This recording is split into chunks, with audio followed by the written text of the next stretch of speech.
Breaking చూస్తున్నాం. సుప్రీంకోర్టులో ఇవాళ చంద్రబాబు దాఖలు చేసిన పిటిషన్పై విచారణ జరగనుంది. ఫైబర్ నెట్ స్కామ్ లో ముందస్తు బెయిల్ను నిరాకరిస్తూ ఏపీ హైకోర్టు ఇచ్చిన తీర్పును సవాల్ చేస్తూ చంద్రబాబు సుప్రీంకోర్టులో పిటిషన్ దాఖలు చేశారు.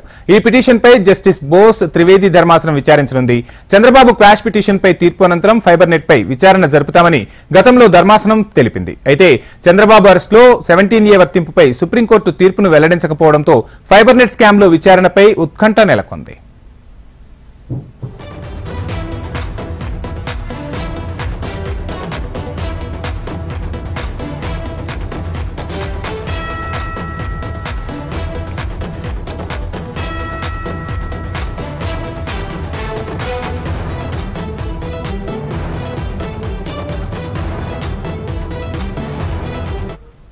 సుప్రీంకోర్టులో ఇవాళ చంద్రబాబు దాఖలు చేసిన పిటిషన్పై విచారణ జరగనుంది. ఫైబర్ నెట్ స్కామ్ లో ముందస్తు బెయిల్ను నిరాకరిస్తూ ఏపీ హైకోర్టు ఇచ్చిన తీర్పును సవాల్ చేస్తూ చంద్రబాబు సుప్రీంకోర్టులో పిటిషన్ దాఖలు చేశారు.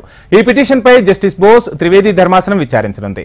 చంద్రబాబు క్వాష్ పిటిషన్పై తీర్పు అనంతరం ఫైబర్ నెట్ పై విచారణ జరుపుతామని గతంలో ధర్మాసనం తెలిపింది. అయితే చంద్రబాబు అరెస్టులో 17A వర్తింపుపై సుప్రీంకోర్టు తీర్పును వెల్లడించకపోవడంతో ఫైబర్ నెట్ స్కామ్ లో విచారణపై ఇప్పుడు ఉత్కంఠ నెలకొంది.